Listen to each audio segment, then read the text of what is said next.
Morning all. ഞാൻ Ramakrishnan TB, SEBI registered research അനലിസ്റ്റാണ്. ഈ ഓഡിയോ കേട്ടതിന് ശേഷം ഡിസ്ക്ലെയിമർ കൂടി വായിച്ചു നോക്കണമെന്ന് താല്പര്യപ്പെടുന്നു.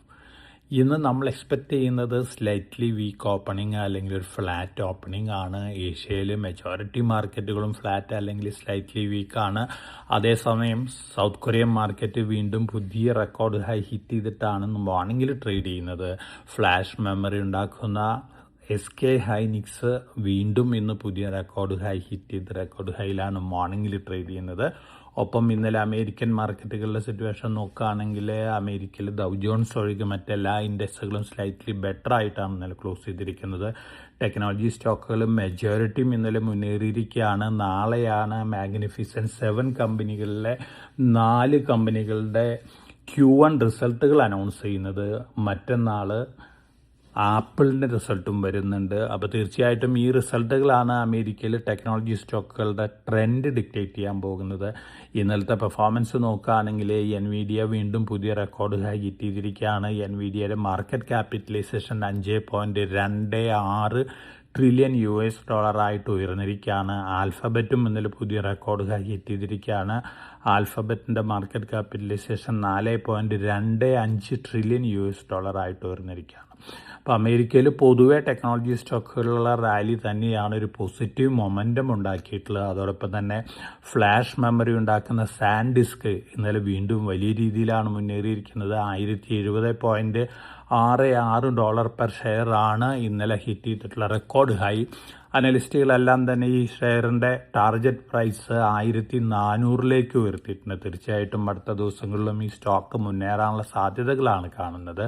ഒപ്പം മൈക്രോൺ റാൻഡം ആക്സസ് മെമ്മറി ഉണ്ടാക്കുന്ന ഒരു കമ്പനിയാണ് ഇന്നലെ പുതിയ റെക്കോർഡ് ഹൈ ഹിറ്റ് ചെയ്ത് റെക്കോർഡ് ഹൈയിലാണ് ഇന്നലെ ക്ലോസ് ചെയ്തിരിക്കുന്നത്. ഇന്റൽ കോർപ്പറേഷൻ വീണ്ടും ഇന്നലെ പുതിയ റെക്കോർഡ് ഹൈ ഹിറ്റ് ചെയ്ത് റെക്കോർഡ് ഹൈയിലാണ് ക്ലോസ് ചെയ്തിരിക്കുന്നത്. അതോടൊപ്പം തന്നെ applied materials, Seagate, western digital, del technologies, AMD ഈ സ്റ്റോക്കുകളും ബെറ്റർ ആയിട്ടാണ് ഇന്നലെ അമേരിക്കയിൽ ക്ലോസ് ചെയ്തിരിക്കുന്നത്. അപ്പോൾ നാളെ വരാൻ പോകുന്ന മാഗ്നിഫിസൻറ്റ് 7 കമ്പനികളുടെ റിസൾട്ട് തീർച്ചയായിട്ടും ടെക്നോളജി സ്റ്റോക്കുകൾ വീണ്ടും ഒരു പോസിറ്റീവ് മൊമെൻറ്റം ഉണ്ടാക്കാനുള്ള സാധ്യതകളാണ് കാണുന്നത്. ഇനി നമ്മൾ യൂറോപ്യൻ മാർക്കറ്റുകളുടെ സിറ്റുവേഷൻ നോക്കുകയാണെങ്കിൽ സ്ലൈറ്റ്ലി വീക്കായിട്ടാണ് ഇന്നലെ ക്ലോസ് ചെയ്തിരിക്കുന്നത്. അതേസമയം ഇന്നലെ ഏഷ്യയിൽ Japanese, South Korean, Taiwanese stock ഇൻഡെക്സുകളെല്ലാം തന്നെ പുതിയ റെക്കോർഡ് ഹൈ ഹിറ്റ് ചെയ്ത് റെക്കോർഡ് ഹൈയിലാണ് ഇന്നലെ ക്ലോസ് ചെയ്തിരിക്കുന്നത്. മെജോറിറ്റി ഇൻഡെക്സുകളും ചൈനയിൽ ഇന്നലെ ബെറ്റർ ആയിട്ടാണ് ക്ലോസ് ചെയ്തിരിക്കുന്നത്. ഇന്ത്യയിലും ഇന്നലെ ബെറ്റർ സെൻറ്റിമെൻ്റ് ആയിരുന്നു. ഇനി ഗോൾഡിൻ്റെ കാര്യം നോക്കുകയാണെങ്കിൽ ഗോൾഡ് ഇന്ന് മോർണിംഗിൽ ട്രേഡ് ചെയ്യുന്നത് സ്ലൈറ്റ്ലി വീക്കാണ്. $4687 പെർ ഔൺസിനാണ് ഗോൾഡ് ട്രേഡ് ചെയ്യുന്നത്. സിൽവർ $75.5 പെർ ഔൺസിനാണ് ട്രേഡ് ചെയ്യുന്നത്. ബ്രന്റ് ക്രൂഡ് ഓയിൽ ഇന്ന് മോർണിംഗിൽ സ്പോട്ട് മാർക്കറ്റിലെ ബ്രന്റ് ക്രൂഡ് ഓയിലിൻ്റെ പ്രൈസ് $109 പെർ ബാരലായിട്ട് ഉയർന്നിരിക്കുകയാണ്. ഇറാൻ, ഇസ്രായേൽ, അമേരിക്ക സംഘർഷം ഡിസ്കഷൻസ് ഒന്നുമില്ലാതെ നീണ്ടു പോകുന്നതാണ് ഇതിന് കാരണം. തീർച്ചയായിട്ടും ബ്രന്റ് ക്രൂഡ് ഓയിലിൻ്റെ പ്രൈസ് ഇൻക്രീസ് ആവുന്നത് ഇന്ത്യനെ പോലുള്ള രാജ്യങ്ങൾക്ക്, സൗത്ത് കൊറിയ, ചൈന, ഓൾമോസ്റ്റ് എല്ലാ എക്കണോമികളെ സംബന്ധിച്ചും നെഗറ്റീവ് ഇമ്പാക്റ്റ് ഉണ്ടാക്കുന്ന കാര്യങ്ങളാണ്. അതേസമയം ഇപ്പോഴത്തെ ഇൻഡിക്കേഷൻസ് വെച്ച് നോക്കുകയാണെങ്കിൽ ഒരു പക്ഷേ അടുത്ത ദിവസങ്ങളിലൊക്കെ ഒരു ഡിസ്കഷനൊക്കെ ഉണ്ടാകാനുള്ള സാധ്യതകളുണ്ട്. ഈ ജിയോ പൊളിറ്റിക്കൽ ടെൻഷൻസ് സെറ്റിൽ ആവുകയാണെങ്കിൽ തീർച്ചയായിട്ടും മാർക്കറ്റുകളെ സംബന്ധിച്ച് പോസിറ്റീവ് ഇമ്പാക്റ്റ് ആണ് നൽകാൻ പോകുന്നത്. ഇന്നലെ ഇന്ത്യൻ റുപ്പി US ഡോളറിന് എഗൻസ്റ്റ് ആയിട്ട് ഓൾമോസ്റ്റ് ഫ്ലാറ്റ് തന്നെയാണ്. 94.21 രൂപ പെർ ഡോളറിനാണ് ഇന്നലെ ക്ലോസ് ചെയ്തിരിക്കുന്നത്. സ്ലൈറ്റ്ലി ബെറ്റർ ആയിട്ടാണ് ഇന്നലെ ക്ലോസ് ചെയ്തിരിക്കുന്നത്. ഇനി ഗോൾഡ് ETF-കളുടെ 24 ഏപ്രിൽ വരെയുള്ള ഡാറ്റ വന്നിട്ടുണ്ട്. ഗ്ലോബലി ETF-കൾ 10.5 ടൺസ് വിറ്റിരിക്കുകയാണ്. ഏപ്രിൽ 24 അവസാനിച്ചിട്ടുള്ള ആഴ്ചയിൽ. തീർച്ചയായിട്ടും ഇത് സ്ലൈറ്റ് നെഗറ്റീവ് ന്യൂസാണ്. ലാറ്റിൻ അമേരിക്കയിലാണ്, അമേരിക്കൻ മാർക്കറ്റുകളിലാണ് സെൽ ഓഫ് വന്നിരിക്കുന്നത്. അതേസമയം യൂറോപ്പിലും ചൈനയിലൊക്കെ ബൈയിങ് ആണ് നടന്നിട്ടുള്ളത്. അതോടൊപ്പം തന്നെ ടർക്കിഷ് സെൻട്രൽ ബാങ്ക് അവർ മുമ്പ് വിറ്റിരുന്ന ഗോൾഡൊക്കെ തിരിച്ചു വാങ്ങിക്കൊണ്ടിരിക്കുകയാണ്. കഴിഞ്ഞ ആഴ്ചയിൽ അതുപോലെ തന്നെ അതിന് മുന്നത്തെ ആഴ്ചയായിട്ട് 36.4 ടൺസാണ് അവർ തിരിച്ചു വാങ്ങിയിട്ടുള്ളത്. പോസിറ്റീവ് ന്യൂസാണ് ഗോൾഡിനെ സംബന്ധിച്ച്. പക്ഷേ പൊതുവെയുള്ള സെൻറ്റിമെൻറ്റ് ഗോൾഡിൽ ഇൻഡിക്കേറ്റ് ചെയ്യുന്നൊരു വൊളാറ്റിലിറ്റി ഒക്കെ ഉണ്ടാകാനുള്ള സാധ്യതകളുണ്ട്. വീണ്ടും ഒരു പക്ഷേ ഗോൾഡ് സ്ലൈറ്റ്ലി വീക്ക് ആവാനുള്ള സാധ്യതകളാണ് കാണുന്നത്. അത്തരത്തിൽ ന്യൂസ് സോഴ്സാണ് വന്നുകൊണ്ടിരിക്കുന്നത്. ഇനി നമ്മളെ സംബന്ധിച്ച് മേജർ ഇവൻ്റ് എന്ന് പറയുന്നത് Q4 റിസൾട്ടുകൾ തന്നെയാണ്. ഇന്നലെ പുറത്ത് വന്നിട്ടുള്ള Q4 റിസൾട്ടുകളുടെ പെർഫോമൻസ് നോക്കുകയാണെങ്കിൽ പിരമൽ ഫൈനാൻസ്, അതുപോലെ തന്നെ AU small finance bank, Varun beverages, UltraTech cement, City Union bank 1:3 bonus ഇഷ്യൂയും കൂടി അനൗൺസ് ചെയ്തിട്ടുണ്ട്. ഈ കമ്പനികളൊക്കെ ബെറ്റർ ദാൻ എക്സ്പെക്ടേഷൻസ് ആണ് ഇന്നലെ റിസൾട്ടുകൾ കാഴ്ചവെച്ചിട്ടുള്ളത്. അതിൻ്റേതായ ഇമ്പാക്റ്റ് ഒക്കെ ഒരു പക്ഷേ ഇന്ന് ഈ സ്റ്റോക്കുകളിലൊക്കെ ഉണ്ടാകാനുള്ള സാധ്യതകളുണ്ട്. ഇന്നലെ ട്രേഡിംഗ് അവേഴ്സിൽ റിസൾട്ട് പുറത്ത് വന്നിട്ടുള്ള കമ്പനികളുടെ സ്റ്റോക്ക് പ്രൈസസിലൊക്കെ അത് റിഫ്ലക്റ്റഡ് ആയിരുന്നു.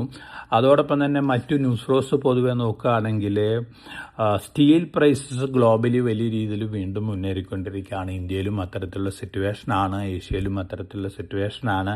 അപ്പോൾ അടുത്ത ദിവസങ്ങളിലും ഒരുപക്ഷെ സ്റ്റീൽ കമ്പനികളുടെ സ്റ്റോക്കിലൊക്കെ ഒരു പോസിറ്റീവ് മൊമെൻറ്റം വീണ്ടും കാണാനുള്ള സാധ്യതകളുണ്ട്. ഈയിടെയായിട്ട് വലിയ രീതിയിൽ മുന്നേറിയിട്ടുള്ള ഒരു സെക്ടറും കൂടിയാണ് സ്റ്റീൽ സെക്ടർ സ്റ്റോക്കുകൾ. തീർച്ചയായിട്ടും ഓൾമോസ്റ്റ് എല്ലാ മെറ്റൽസിനെ സംബന്ധിച്ചും പോസിറ്റീവ് റിപ്പോർട്ടുകൾ തന്നെയാണ് വന്നുകൊണ്ടിരിക്കുന്നത്. അതോടൊപ്പം തന്നെ അയൺ ഓറിൻ്റെ കാര്യം നോക്കുകയാണെങ്കിൽ നമ്മൾ കഴിഞ്ഞ ആഴ്ചയിൽ സൂചിപ്പിച്ച പോലെ അയൺ ഓർ പ്രൈസ് ഒരു കൺസോൾട്ടേഷൻ മോഡിലാണ്, ഒരു ബ്രേക്ക് ഔട്ട് കാണാനുള്ള സാധ്യതകളുണ്ട്. ഇത് തീർച്ചയായിട്ടും ഈ NMDC പോലുള്ള ഓഹരികളെ സംബന്ധിച്ച് പോസിറ്റീവായിട്ടുള്ളൊരു ഇമ്പാക്റ്റ് ലോങ് ടേമിൽ നൽകാനുള്ള സാധ്യതകളുണ്ട്.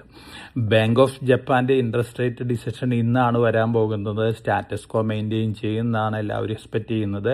US ഫെഡിന്റെ 2 ദിവസത്തെ പോളിസി മീറ്റിംഗ് ഇന്ന് ആരംഭിക്കുകയാണ്. നാളെയാണ് ഡിസിഷൻ വരുന്നത്.